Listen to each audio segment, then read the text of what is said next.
Here's the hoodie and a $70 card. My husband's sister, Michelle, the CEO, said it with this nasty, self-satisfied, shit-eating grin on her face. She had just given me the boot, canned me from the company I built from nothing, and in the process, she was keeping my $270,000 bonus. My earned bonus. I didn't say a word. I just left.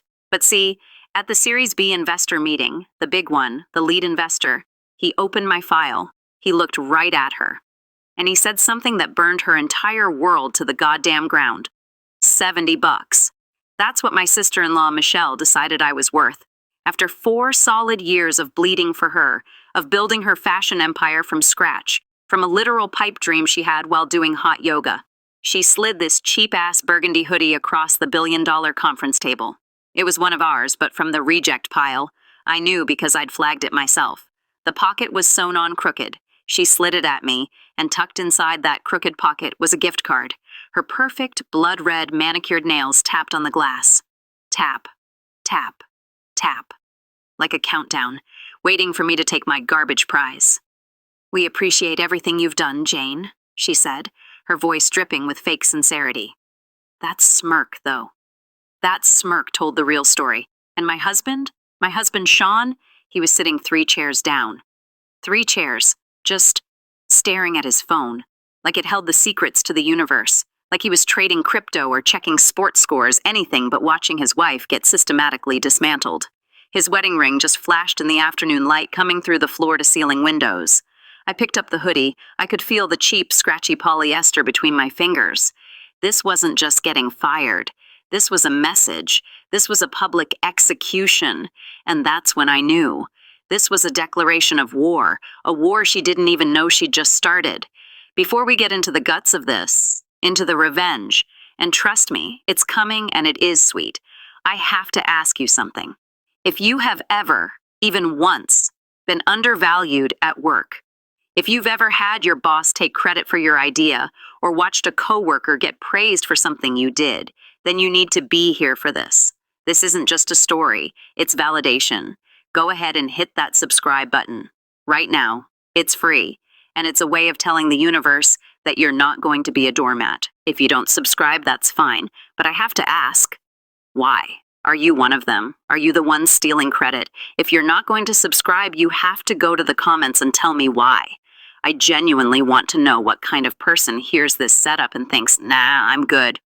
Look, 3 years before that moment, that conference table, it didn't exist. Neither did the office, or the company, or Michelle's delusions of being the next Anna Wintour.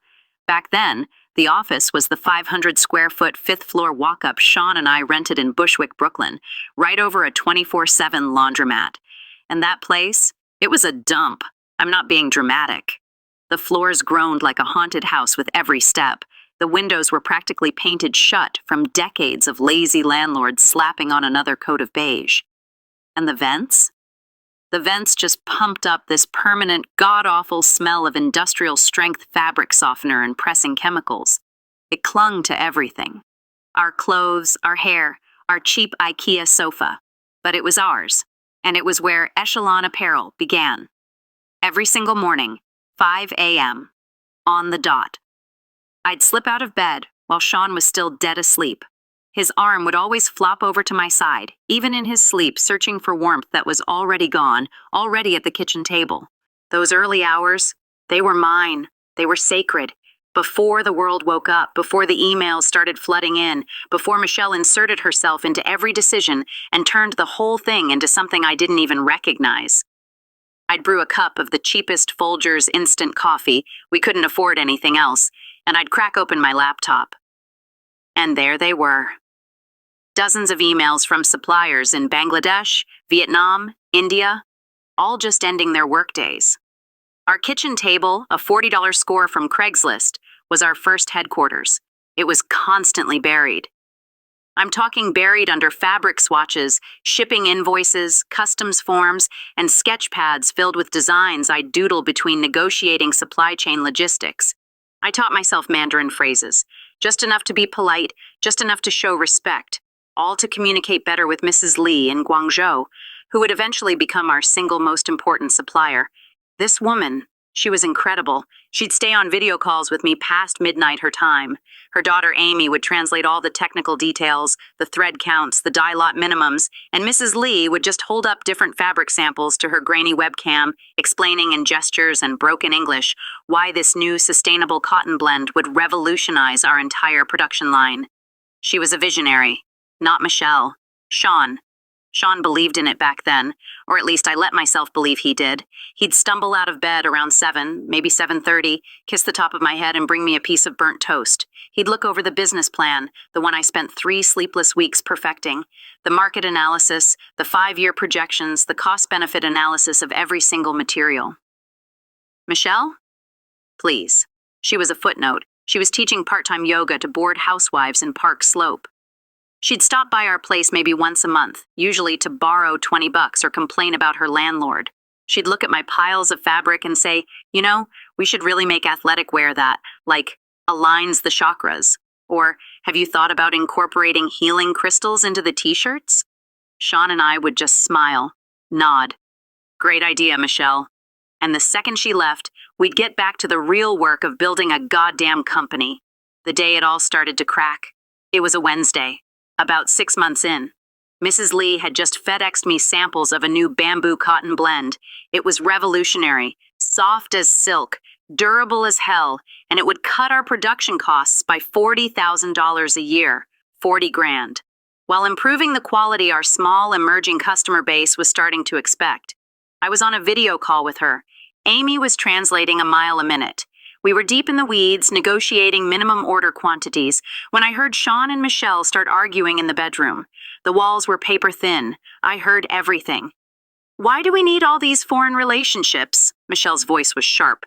Annoying. My friend Karen from the farmer's market, she sells organic cotton. It's basically the same thing, and we'd be supporting local. Sean's response was muffled. He was trying to be gentle, trying to explain the concept of scale. But Michelle just cut him off. Jane is making this way too complicated. Fashion is about intuition, Sean. It's a vibe. It's not about spreadsheets. I muted my mic. I apologized to Mrs. Lee with frantic hand gestures, pointing to the other room like 1 second, crazy person alert. And I just listened. I listened to my husband, the man who had promised to always have my back, just fold. He didn't defend me. He didn't defend the months of 18-hour days I'd put in to build this supply chain from nothing. He just said, I know, Michelle, but it's complicated. When I unmuted the mic, Mrs. Lee didn't need an explanation. She just nodded. She was a woman who had built her own massive business in a world that constantly dismissed her. She got it. We closed the deal, a deal built on mutual respect, the kind of respect Michelle would never understand and Sean would, apparently, never bother to appreciate. Family dinners. Oh God, the family dinners. They became these weekly exercises in swallowing my own tongue. We'd drive out to Greenwich, Connecticut, to his parents' massive, soulless colonial house. His father, George, had made his money in commercial real estate. He'd never actually built anything, just bought buildings and charged people rent. But he fancied himself this massive business genius, a regular Warren Buffett. Every Sunday, every single Sunday, he'd raise his wine glass, always some ridiculously expensive Cabernet, and he'd toast his daughter's company. While I just sat there, silently. My jaw clenched so tight, I'd have a migraine for hours afterward. Michelle was just telling us about the sustainable production model she discovered during her meditation retreat, his mother Queen would say, passing the potatoes. So innovative, sweetheart. And Michelle would just launch into it, these elaborate bullshit stories about how she intuited the perfect fabric blends through a spiritual connection with the earth. I'd be biting my tongue so hard I could taste copper. And Sean's hand would find mine under the table. He'd squeeze it. I used to think that squeeze meant, I'm with you, this is ridiculous. But I realized no, that's not what it meant. It was a warning. It meant, stay quiet. Don't make a scene. Don't ruin dinner. After dinner, without fail, Queen would ask me to help clear the plates. The men need to talk business, she'd say, with a wink at Michelle. Even though I was the only one at the table who actually understood our operations, the only one who knew our margins, our supply lines, our entire business model. So I'd stand at their giant farmhouse sink, washing their antique dishes by hand because their $5,000 Miele dishwasher was temperamental. And I'd listen. I'd listened to George, my father-in-law, advising Sean about keeping women from getting too emotional about business decisions. You feeling this? Are you getting angry? Because you should be. This is the kind of slow-motion betrayal that happens every single day. And the worst part? Most people just take it. They sit there, they wash the dishes, they stay quiet. Are you one of them? If you're not, if you're the kind of person who believes in fighting back, then prove it. Hit subscribe. Join this community. We're the ones who don't stay quiet. If you're still watching and you haven't subscribed, I'm starting to get worried about you. Are you just here to watch the train wreck? Are you secretly rooting for Michelle? Go to the comments and tell me why. I want to see who you are. Because if you're not with us, you're against us. The night I knew, the real night I knew it was over, long before the hoodie. It was 3 months before the firing. I was in our warehouse. And I say warehouse, but really it was just this converted storage unit in an industrial park out in Queens. No heat, one flickering fluorescent light. I was surrounded by boxes of samples for the spring collection. My fingers were numb from the cold, but I was staring at my laptop, at the calculator app. We were profitable, not just breaking even, not just surviving. We were making money, real, actual profit. This was it. This meant we could finally move out of the laundromat apartment. We could get a place that didn't smell like chemicals. Hell, we could maybe even take a vacation, a real one, not one where I just visited suppliers in Mumbai. Tears were just streaming down my face. All the work, all the 5 a.m. mornings, all the bullshit. It was worth it. Sean found me there around 11 p.m. He just stood in the doorway, his hands jammed in his pockets. He saw me crying, saw the spreadsheet on the screen, and instead of celebrating, instead of grabbing me and spinning me around, he just stood there. "Michelle thinks you're too involved in operations," he said. The fluorescent light above me flickered. Flicker, flicker. Like a warning I was too tired and too happy to see. What? Maybe you should, take a step back. Focus on being a wife for a while. I just stared at him. I looked at his face, and it was like I was seeing a stranger. This wasn't my Sean. This wasn't the man who used to help me package our first orders on our apartment floor. This was something else. Someone who was suggesting I abandon the company I built, because his sister felt threatened by my competence. Focus on being a wife, I repeated. My voice was dangerously calm. The rage was building in my chest like a furnace. While Michelle does... What, exactly? Meditates on our profit margins? He couldn't even look at me. He looked at the boxes, at the floor. She has vision, Jane. Sometimes that's more important than the day-to-day stuff. The day-to-day stuff, that's what he called it. The supplier relationships I had spent years cultivating, the production methods I'd developed, the quality control systems I'd personally implemented, the entire goddamn business. It was all just day-to-day stuff, details, grunt work. Stuff that didn't matter compared to Michelle's vision of t-shirts with crystals in them. Looking back now, sitting in my new office with that cheap-ass burgundy hoodie framed on my wall, I realize all the signs were there. Every single dismissive comment, every stolen credit, every time my contribution was erased. They weren't just mistakes. They were preparing. They were laying the groundwork for that moment in the conference room. The moment they'd slide that hoodie across the table and tell me my entire life's work was worth $70 in polyester.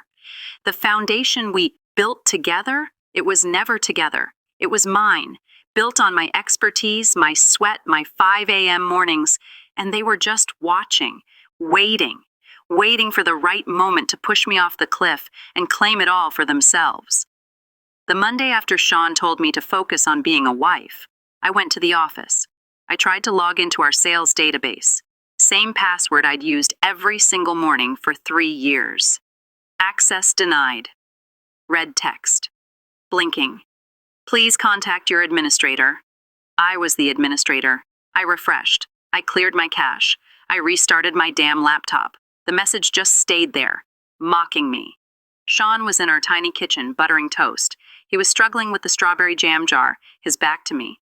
"Hey, I can't get into the sales database. Did we change the password?" He didn't look up. "Oh, Michelle mentioned something about streamlining permissions." His voice was all wrong, carefully neutral. "For efficiency." Efficiency. I set my laptop down on the counter, harder than I meant to.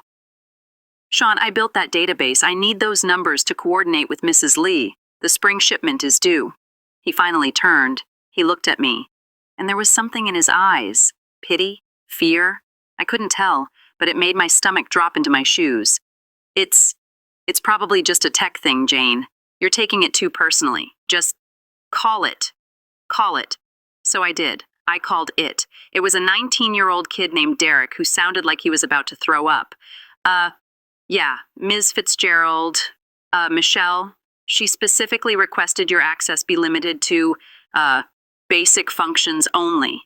He then added, his voice dropping to a whisper, I'm really sorry, Jane. That came from the top. The top. Michelle had been with the company, my company, for 18 months, and suddenly she was the top. But it got worse.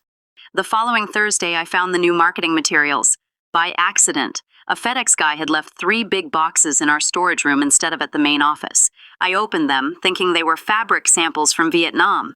They weren't. Glossy, expensive stock brochures spilled out. The cover, Echelon Apparel, A Vision Realized, printed in gold leaf letters. My hands were shaking. I flipped to the founding team page. Where my photo should have been, right next to Sean's, there was just a generic stock photo. 3 women in power suits laughing at a salad. Michelle's photo, it dominated the opposite page. A full-page, professionally lit portrait. And the bio. Oh, the bio. My blood pressure spiked with every single word I read. Sydney Fitzgerald, founder and CEO, single-handedly revolutionized sustainable fashion following a spiritual awakening during her travels through India. Her intuitive understanding of global markets and natural gift for design has positioned Echelon as an industry leader. Single-handedly. I read that word 3 times. It felt like a knife twisting. Below her completely fabricated biography, in tiny, tiny print, it mentioned Sean as co-founder, and her dad, George, as chairman. My name? Jane. My name was nowhere, not in the small print, not in the acknowledgments, not even in the damn trademark registration info at the bottom. I had been erased. I grabbed one of the brochures and I walked straight to Michelle's office. My heels clicked on the polished concrete floor. Click, click, click. A rhythm that matched my heartbeat. She was on a call, of course. I didn't care. I walked in and waited. I just stood there, gripping that brochure until she finished telling someone about her transformative journey into fashion. She hung up, annoyed. What? These are interesting, I said. I placed the brochure on her giant glass desk, calmly. Especially the part where you revolutionized an industry single-handedly. She glanced at it, then went back to organizing her papers. Jane, we needed to simplify the narrative. For investors, too many names. It just confuses the story. The true story, you mean? She looked up. Her eyes were completely flat. No warmth, no sorry, nothing. Investors want visionaries, Jane, not operational details. I'm an operational detail. Oh, don't be dramatic, she snapped. You know how important you are to the team. The team.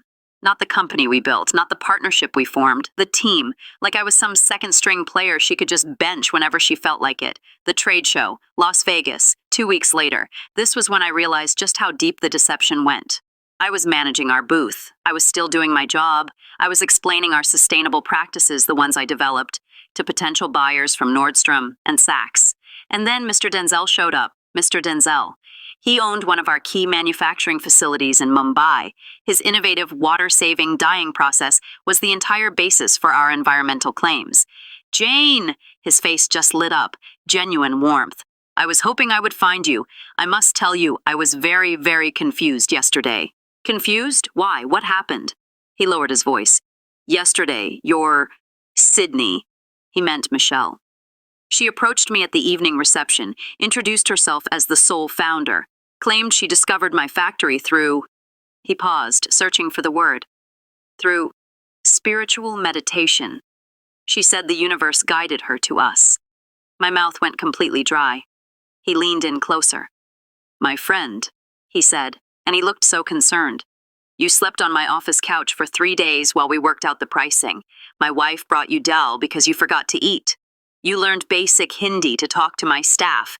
Is everything all right with the company ownership? She spoke as if you were never even involved. I had to force a smile. It felt like I was smiling with broken glass in my mouth. There have been some organizational changes, Mr. Denzel. He just studied my face. This man had been in the game for 30 years. He knew bullshit when he saw it. I see, he said very quietly. Well, you should know, Jane, my loyalty is to people, not to company names. I remember who built these relationships. His words, they were a lifeline. They stayed with me through the rest of that damn trade show. Through Michelle's keynote presentation, where she claimed to have personally visited every single factory in our supply chain. Through Sean's speech, where he talked about their family's commitment to ethical fashion.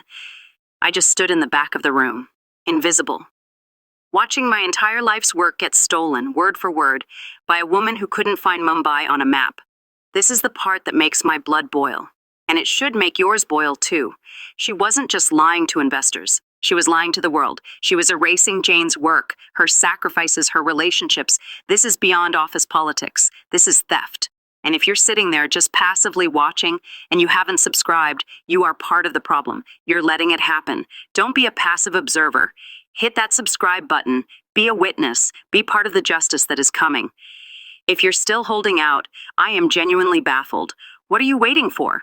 An invitation? Go to the comments and tell me why you're okay with this.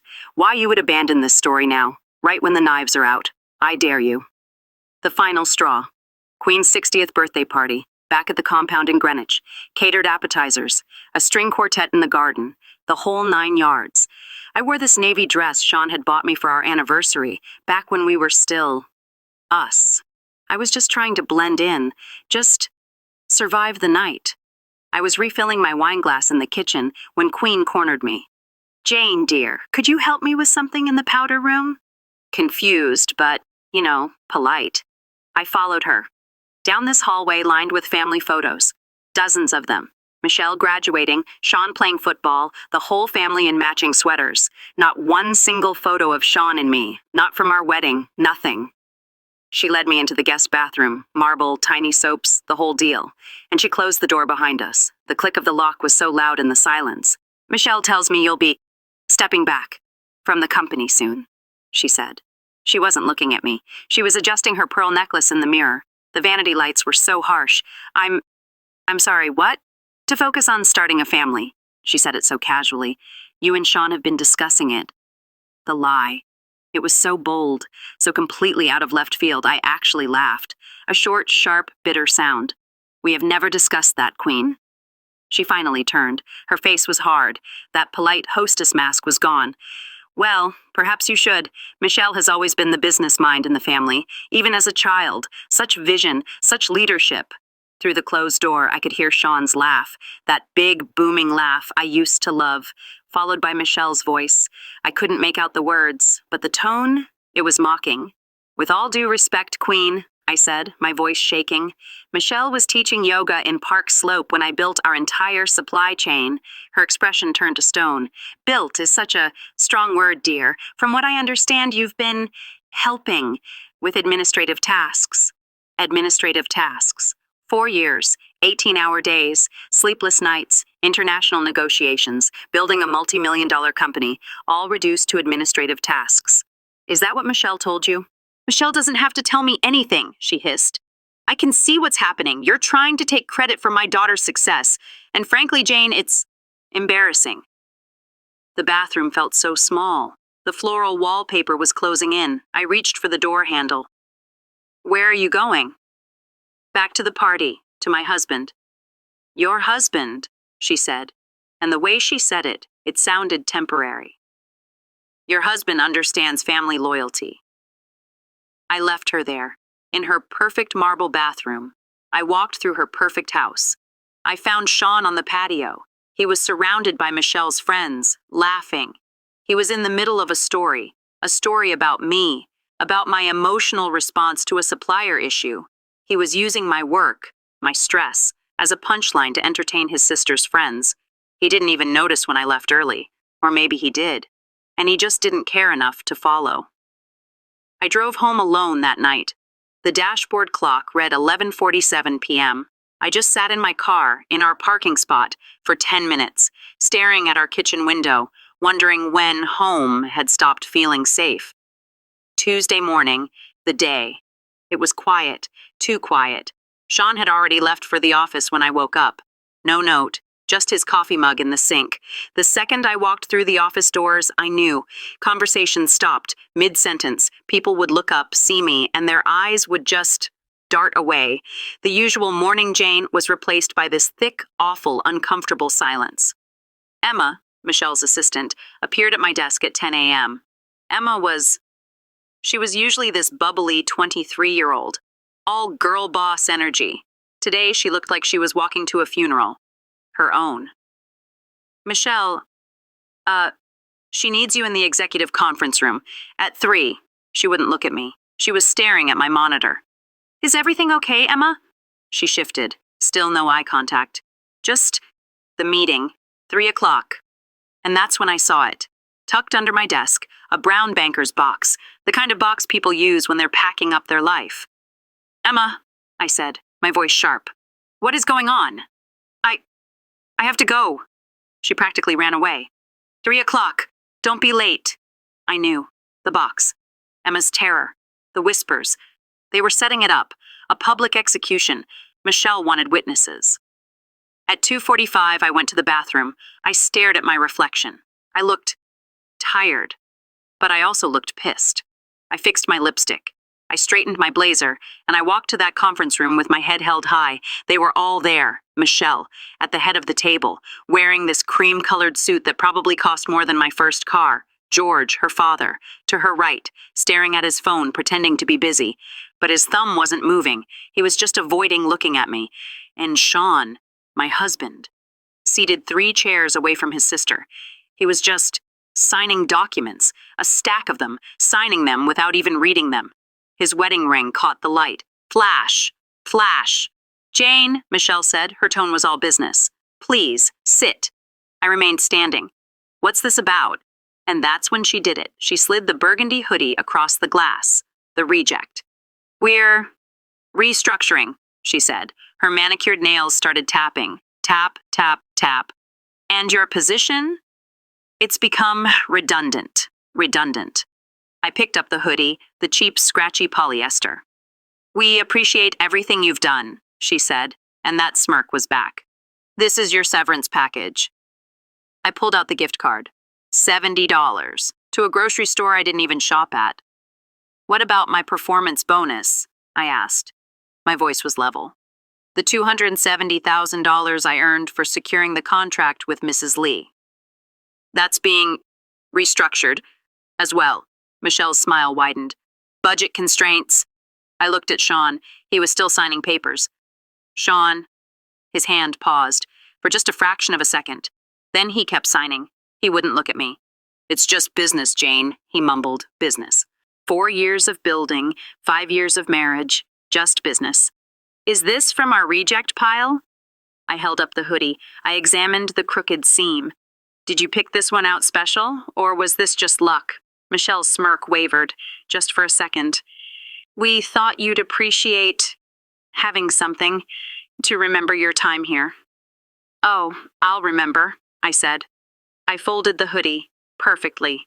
I will remember everything. George finally looked up from his phone. Security will help you collect your belongings. Security. They called security on me. Tony, the security guard, was waiting at my desk. I'd gotten him this job 6 months ago. He couldn't look me in the eye. He just stood there, mortified, while I packed my life into that goddamn banker's box. The photo of me and Sean at our first fashion show. Exhausted, but so happy. Into the box. My coffee mug. The one he gave me. World's best wife. The gold letters were starting to chip. Into the box. The office was dead silent. Just the sound of my stuff dropping into cardboard. And then, music started playing. Over the office speakers. The Spice Girls. Goodbye. I'm not kidding. I looked up. Emma was at her desk, her face bright red, staring at her computer screen. Michelle was standing in her glass office doorway, watching me, eating it up. I'm so sorry, Jane. Tony, the guard, whispered as we walked to the elevator. This isn't right. I just nodded. I couldn't speak. The elevator ride down. It was the longest ride of my life. Down past the floors I'd helped lease, past the conference rooms where I'd negotiated the deals that built this place, down to the parking garage. I sat in my car, my 8-year-old Honda Civic, the box on the passenger seat, the hoodie draped over it like a shroud, the $70 gift card on my dashboard, and I just started laughing. Not a happy laugh. It was the laugh of someone who has just been pushed past their breaking point. $70. After everything. My worth, according to them, was $70 and a crooked hoodie. I drove home. The apartment was dark. Of course. Sean was still at the office, probably popping champagne with Michelle and George. I dropped the box by the door, and I went straight to my laptop. And I don't know why. I had this feeling. I opened my browser. I went to the company's shared drive. I was still logged in. In their rush to humiliate me, to play their Little Spice Girls song, they had forgotten to revoke my remote access. An oversight. A fatal mistake. My fingers flew through folders I had created. Financials, contracts, design specs, until I found a new folder, created 3 weeks ago, labeled Company Narrative, Final Version. I clicked it. It was 42 pages. 42 pages of the most audacious, breathtaking revisionist history I have ever seen. According to this, fiction. Michelle Fitzgerald had single-handedly conceived, developed, and built Echelon Apparel from the ground up. It said she had traveled extensively through Asia to personally curate our supplier relationships. It said she had developed our sustainable production methods. It said she had taught herself Mandarin to negotiate with Mrs. Lee. It said she had spent months in Mumbai developing the dye process with Mr. Denzel. My name appeared exactly once, page 31, in a section titled Support Staff and Contractors. Jane Morrison, temporary administrative consultant, assisted with basic operational tasks during the company's early growth phase. Temporary, administrative, consultant. My hands were shaking so hard I knocked over my cold coffee. It spilled all over my desk, all over my keyboard. I didn't even move. I just sat there, watching it drip onto the floor, and then I started taking screenshots, everything, uploading them to a new private Google Drive, emailing them to an old college email address Sean didn't even know existed. I started digging deeper, downloading every contract, every email, every proof of my existence. And that's when I found it, buried deep in a folder marked 2020 Legal Archive. A folder no one had touched in years. A scanned PDF titled Partnership Agreement, Initial Formation. My breath just stopped. I opened it. And there it was, in black and white, with a notary seal at the bottom. The original agreement establishing Echelon Apparel, LLC, dated January 15th, 2020, signed by George Fitzgerald and me, granting me 23% ownership. 23% ownership of all intellectual property developed for or by the company. Not employment, not a contractor agreement, ownership. George's signature was right there, clear as day, next to mine. They'd forgotten. They had gotten so arrogant, so caught up in writing their narrative, that they had completely, totally forgotten about the original founding document. They assumed I'd forgotten, or that I was too stupid, too emotional to ever look for it. Oh, you better believe this is the moment. This is the receipt. This is the smoking gun. This is the nuke. They thought they were firing an administrative consultant. They had just illegally ousted a 23% owner. You think this story was good before? You have no idea what's coming. The takedown, the revenge, it's all happening. If you've been waiting for the payoff, this is it. This is the turning point. Do not click away. This is your last chance. Hit that subscribe button. Because what happens next is the kind of justice you dream about. And if you're still on the fence, after that, I don't know what to tell you. You must like injustice. Go to the comments and tell me why you're so hard to convince. Tell me why you'd rather see the bad guys win. I'll wait. I made 17 copies of that agreement. One went into a new safety deposit box at a bank Sean didn't know I used. Another went to my mother's attic hidden inside my high school yearbook. I uploaded encrypted copies to 3 different cloud services. This wasn't just a document. This was my weapon. 3 days later, I was at my mom's kitchen table in Queens. I never liked him, she said. She didn't even say hello, just poured me tea. Sean, from the first time you brought him home, he talked over you. He took credit for your story about landing your first client. She went to her junk drawer, and she pulled out a small, flowery notebook. What's that? Evidence, she said. Pages and pages of her careful handwriting. Dates, quotes, observations, going back 3 years. Mom, why didn't you say anything? Would you have listened? She said, and she was right. You were in love. But I knew. People like them. They always show their true colors. And then she said, I called Mr. Denzel. You what? I called everyone. Mrs. Lee, that supplier from Vietnam. They are furious, Jane. They're with you. And Mr. Denzel recommended an attorney. Her name is Sarah Jenkins. He said she's a shark. Sarah Jenkins's office was on the 50th floor of a Manhattan skyscraper. I laid it all out, the partnership agreement, the 42-page narrative, my mother's notebook, the screenshots. She didn't speak for 10 minutes. She just read. Finally, she looked up, and she was smiling. They made 3 mistakes, Jane, she said, leaning back in her chair. 1, they underestimated you. 2, they got sloppy. And 3, they put everything in writing.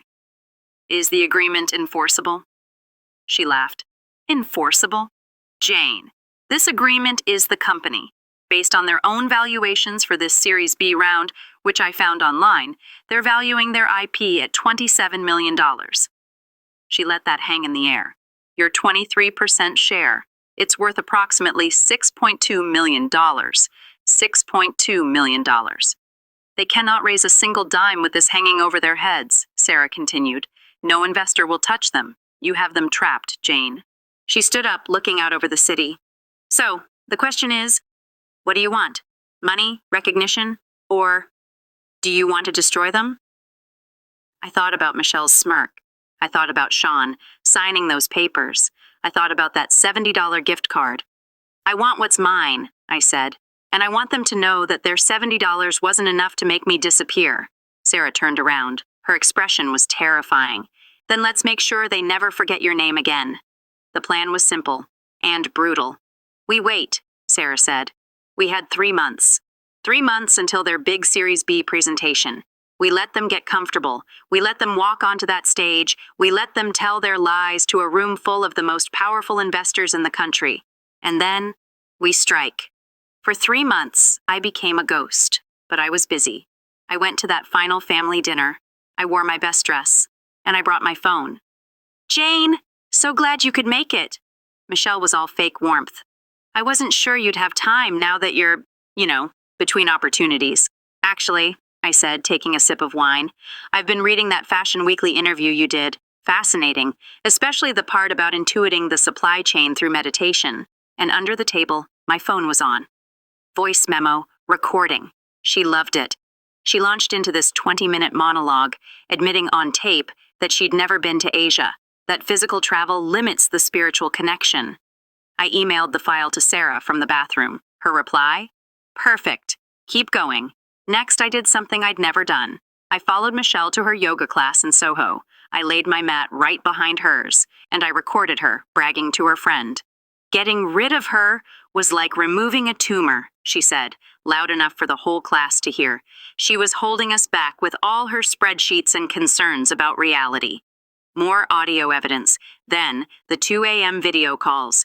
Mrs. Lee, Mr. Denzel, all 12 of our key suppliers. They were livid. They weren't just angry. They were insulted. She sends these lies to my staff, Mrs. Lee said, her voice shaking with rage. We terminate our contracts, Mr. Denzel said, his lawyer son taking notes beside him. All of us. Let them explain to their investors why their entire supply chain disappeared overnight. We got sworn, notarized affidavits from all of them. The final piece, Sean. He showed up at my mom's house, uninvited, with a bunch of wilted $10 grocery store flowers. We need to talk, Jane. About us. About fixing this. Fixing what, Sean? I didn't know what Michelle was planning. I was caught in the middle. You sat there, I said, my voice ice. You sat 3 chairs away and watched her humiliate me. You signed the papers. I was trying to keep the peace. No, you were trying to keep your paycheck. That's why I'm done. I handed him the divorce papers. I'd had them ready for weeks. His face just crumbled. You're just being vindictive. This is about the bonus, isn't it? The bonus you let them steal? Yeah, it is. That's company money now, Jane, he yelled. His mask finally slipped. You need to accept that and move on. I am moving on, I said. Sign these, or I'll have them served at your office. During the Series B meeting. Your choice. He signed them. Right there on my mom's doorstep, his hand was shaking. She's going to destroy you, Jane, he whispered. Michelle doesn't lose. I actually smiled, thinking of the 23% agreement, thinking of the affidavits, thinking of Sarah Jenkins. We'll see about that. I closed the door. The next day, I drove to Delaware. I walked into a beige, forgettable lawyer's office in a strip mall. Name of the company? The lawyer asked. Meridian Holdings, LLC, I said. Meridians, the invisible lines that define everything on a map. Boundaries, ownership, just like I was about to define who really owned what. 2 weeks before the presentation, Sarah and I rehearsed. Until 3 a.m., we role-played every scenario. She'll cry, Sarah said. She'll threaten. She'll scream. You say nothing. Let her spiral. We have the documents. We planned the email, the one that would go out to all 60 investors. The timing had to be perfect. 11:47 a.m., 15 minutes into Michelle's presentation, after she'd told her lies, but before she could close the deal. 3 days before, I went to the hotel, the Apex Tower, where the presentation was. I found the lobby cafe. It had floor-to-ceiling windows looking right into the ballroom. I found the perfect table, corner, hidden by a plant, clear line of sight. The barista, Elena, saw me testing the Wi-Fi. Big video call? She asked. Something like that, I said. I need this exact table. Thursday, 11 a.m. And I pulled out the $70 gift card Michelle had given me. Can I use this to reserve it? Buy a coffee? Elena looked at the card. She looked at me. And she just knew. I'll make sure this table is yours, she said. The irony, using her $70 insult to buy my front row seat to her execution. Thursday morning, I dressed in a simple black dress, blended in. I sat at my table. 10:45 a.m. Elena brought me a coffee. Good luck, she whispered. I watched the ballroom fill. Venture capitalists, titans of industry. 11 o'clock a.m., sharp. Michelle made her entrance, that $3,000 cream suit. She strode onto the stage, total confidence. Her presentation clicked on behind her. Echelon apparel, one woman's vision. She was good. I'll give her that. Polished, charismatic. She spun her web of lies with absolute conviction. Through my intuitive understanding of global markets, I personally established partnerships across 12 countries. George, her father, was in the front row, beaming with pride. Sean was nowhere to be seen. Smart move. Then, 20 minutes in, Gregory Aldridge raised his hand. The big fish, the legend from Apex Capital, the man who could make or break her. Miss Fitzgerald, he said, his voice bored. I notice you terminated your chief operations officer, a Jane Morrison, 3 months ago. Can you speak to that? My heart stopped. But Michelle, she didn't even blink. Rehearsed. Ah, yes. Jane was a temporary consultant, assisted with some administrative functions early on. Her role became redundant as we scaled. We parted ways amicably. Aldridge just nodded, slowly, and made a note.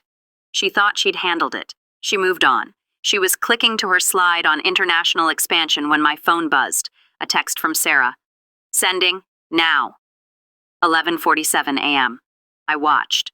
Around the room, phones started buzzing, discreetly at first, investors checking their devices. Aldridge was the first. He looked at his phone. His polite, bored expression. It just vanished, replaced by a sharp, focused frown. He was reading the email, reading the 23% partnership agreement, reading the real company narrative, reading the 42-page fake one, reading the sworn, notarized statements from Mrs. Lee, Mr. Denzel, and all 12 suppliers, stating they would terminate their contracts immediately if I wasn't compensated. He stood up, slowly. The whole room went silent. Michelle stopped, mid-sentence. Mr. Aldridge, is there a problem? Miss Fitzgerald, he said, and his voice wasn't bored anymore. It was cold. I've just received some rather interesting documentation.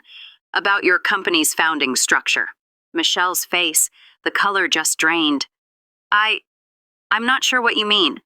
According to these documents, Aldridge said, holding up his phone for the room to see, you systematically erased your co-founder from the company history, a co-founder who, it seems, actually built your entire supply chain, and who, according to this legally binding contract, owns 23% of your intellectual property. He paused. The same person you just called a temporary consultant. The room just exploded. Whispers. People standing up. There must be a misunderstanding, Michelle stammered. The only misunderstanding, Aldridge cut her off, his voice like a razor, is that you thought you could lie to this room about who built what. I have signed statements from 12 of your key suppliers. They say they'll terminate all contracts effective today if Ms. Morrison isn't made whole. He looked around the room. That means your entire supply chain, the one you just claimed you built with spiritual intuition, it's about to vanish. George had his head in his hands. Other investors were on their phones, screaming at their legal teams. This isn't just misrepresentation, Miss Fitzgerald, Aldridge continued, his voice booming. This is securities fraud. You stood on that stage and lied about the fundamental structure of your business while seeking investment. He let that hang in the air. That's a federal crime. Michelle's mouth was opening and closing. No sound. And then, through the glass, across the lobby, our eyes met. She saw me, sitting at my little table, and I raised my coffee cup, just a little, a silent toast. Her face, it wasn't a smirk anymore. It was a mask of pure, unadulterated rage. She knew I'd done it. She started screaming, just screaming, my name. Jane! Jane! Stop her! Security! She did this! She was pointing at me. The investor exodus was immediate. They were fleeing like the building was on fire. I stood up, calmly. I left the rest of my $70 on the table for Elena. I walked to the exit. Michelle was still screaming, "Call the police! Arrest her!" But the security guards just looked confused. Arrest me for what? Drinking coffee?